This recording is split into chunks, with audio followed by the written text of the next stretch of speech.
पावलको जीवनी भाग 2।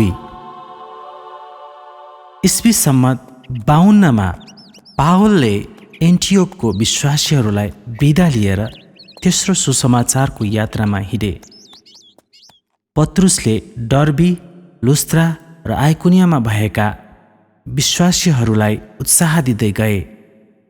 ईस्वी सम्मत 53 पावल एफिससमा आइपुगे।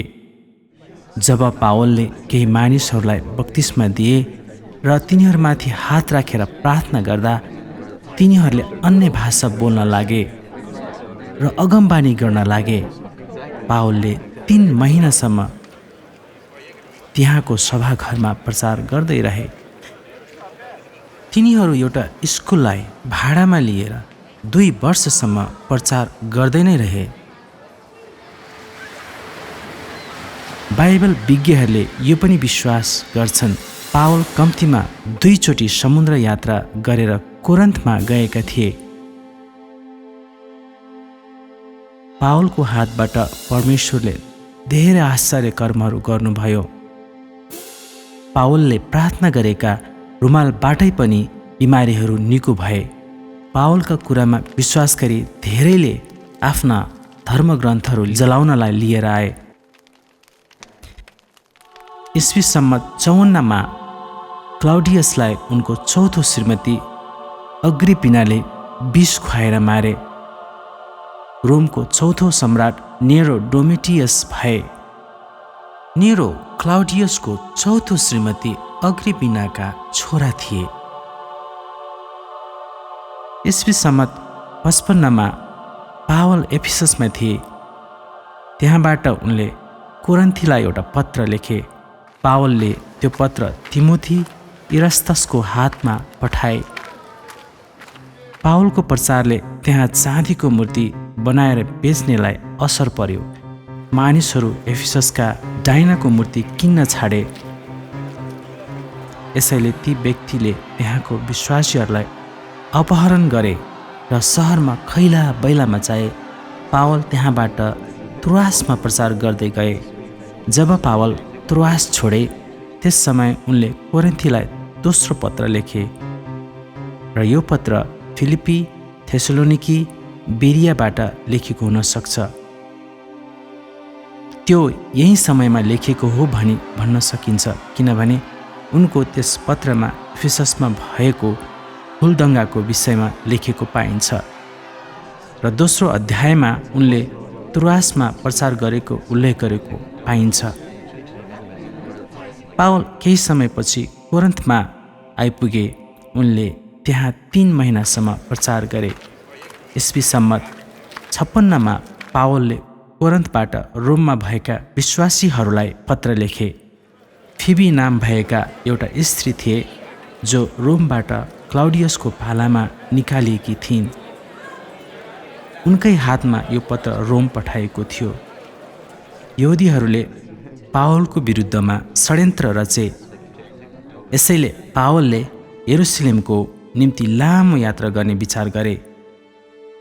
उनी बेरिया, थेसलोनिकी, फिलिपी हुँदै त्रोआससम्म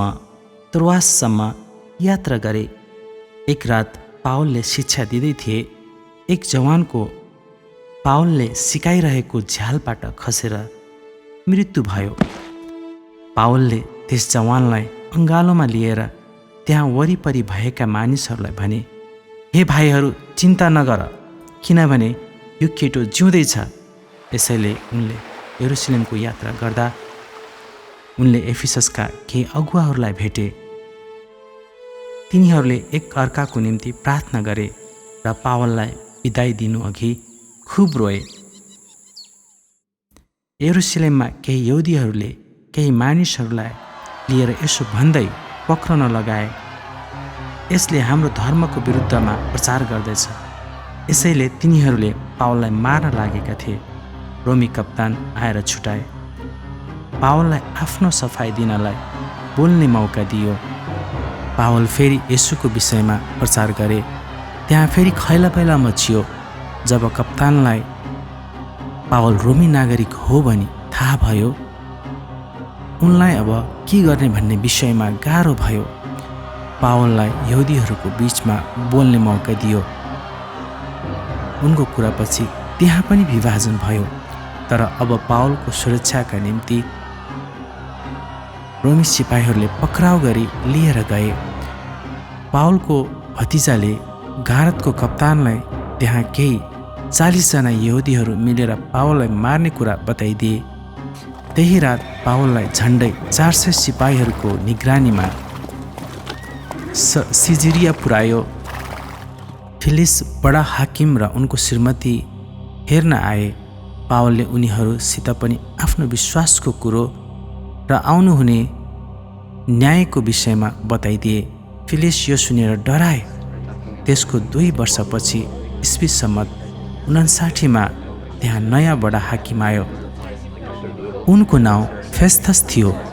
यहुदीहरूले उनलाई पावललाई यरुसलेममा पठाइदिनलाई दबाब दिन लागे, किनभने तिनीहरूले पावललाई बाटैमा मार्ने विचार गरेका थिए। तर पावलले आफ्नो मामिला रोममा लैजाने अनुरोध गरे। पावल झ्यालखानामा हुँदा धनी गरिब सबैलाई येशूको प्रचार गर्दै रहे। केही समयपछि पावल र उनको सुरक्षामा खटाइएको सिपाहीहरूसित पावल रोमको यात्रा गरे। जहाजलाई ठुला ठुला छालले हानिरहँदा पावलले जहाजमा यात्रा गर्नेहरूलाई भने, हामी कसैलाई केही हुँदैन भनी परमेश्वरले देखाउनु भएको कुरा उनले बताइदिए। भोलि बिहान जहाज माल्टा टापुमा आइपुग्यो र सबै जहाजमा भएकाहरू बाँचे। माल्टा टापुमा आगो बाल्नलाई केही साना दाउराहरू बटुल्दा उनलाई विषालु सर्पले टोक्यो। तर पावल विषालु सर्पको टोकाइबाट पनि केही हानि नभएको देखेर मानिसहरू यिनी देवता हुन् कि भनेर सोच्न लागे। 3 महिनापछि फेरि पावल र जहाजका मानिसहरू माल्टाबाट यात्रा गरी तिनीहरू रोम आइपुगे। केही विश्वासीहरू तिनलाई भेट्नलाई त्यहाँ आए। पावललाई एउटा घरमा बन्दीको रूपमा राखेको थियो। धेरै मानिसहरू उनको मसीहको विषयमा प्रचार गरेको सुन्न आउने गर्दथ्यो। पावलले यस किसिमको 2 वर्षसम्म रहँदा धेरै यहुदी सभागारहरूबाट उनको कुरा सुन्नलाई उनी कहाँ आउने गर्दथे। पावलले रोमबाट 4वटा पत्रहरू लेखे। पहिलो पत्र उनले एफिससमा भएका मण्डलीलाई लेखे। दोस्रो पत्र फिलिपी र तेस्रो पत्र कलसीको मण्डलीलाई लेखेका थिए। कलसी सहर एफिससबाट 100 माइल टाढा पर्दथ्यो र यो मण्डली पावल एफिससमा रहँदा नै सुरु भएको हुनुपर्दछ। कलसीको पत्र एउटा भागेर गएको दासको हातमा दिएर पठाएका थिए। रोमबाट फिलोमोनलाई लेखेको पावलको यो अन्तिम पत्र थियो। पावल फिलोमोनलाई व्यक्तिगत रूपमा चिन्दथे। उनी भागेर गएका दासको मालिक थिए। ईस्वी सम्मत 62 झन्डै 5 वर्षपछि पावललाई छोडियो। पावलले तिमोथीलाई पत्र लेखे, जो एफिसस मण्डलीका पास्टर थिए। उनले पत्रमा भनेका थिए, म फिलिपी, थेसलोनिकी र बिरियामा फेरि प्रचार गर्न जाँदैछु। पावल तीतस नाउँ भएको विश्वासीसित क्रेटको यात्रा गरे, जो पावलसित कुरन्थमा पनि थिए। पावल क्रेटमा चाँडै जान चाहन्थे, यसैले तीतसलाई पत्र लेखे, जुन आज हामी बाइबलमा पढ्न सक्छौँ। पावल फेरि समातिए। यस समय पावल फेरि मारिनेछ भन्ने सोचेका थिए। यो समय उनले अन्तिम पत्र लेखे, जुन पत्रलाई हामी दोस्रो तिमोथीको पत्र भनी चिन्दछौँ। ईस्वी सम्मत 64 रोममा ठुलो आगो लाग्यो। यसको दोष इसाईहरूलाई लाग्यो। इतिहासले यही बताउँदछ कि पावललाई यही घटनाको केही समयपछि मारिएको थियो। ईस्वी सम्मत 68 नेरोलाई आत्महत्या गर्न कर लगाइयो। ईस्वी सम्मत 66 यहुदीहरूले रोमको विरुद्धमा विरोध गरे। यही नै रोमीहरूको बीचमा लडाइँ भयो र यो लडाइँ 7 वर्षसम्म निरन्तर भइरह्यो। ईस्वी सम्मत 68मा नेरोको मृत्युपछि त्यहाँ सत्तामा पुग्ने होडबाजी भयो। एकै वर्षमा त्यहाँ नेरो लगायत ओथो भाइटिलियस नामको 4 जना सम्राटहरू देखा परे। यी सबैले डरलाग्दो मृत्युको सामना गर्नु पर्यो। ईस्वी सम्मत 69मा रोमी कप्तान भेस्पासियन पर्खालले घेरिएको सहर यरुसलेममा थिए।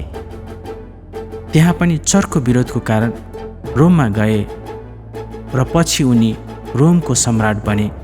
उनीहरूले सहरलाई ठुलो सेनाले घेरेको देख्नेछौ भनी येशूले भन्नुभएको वचनलाई थाहा गर्नेहरू यरुसलेमलाई छोडी अन्तै गए।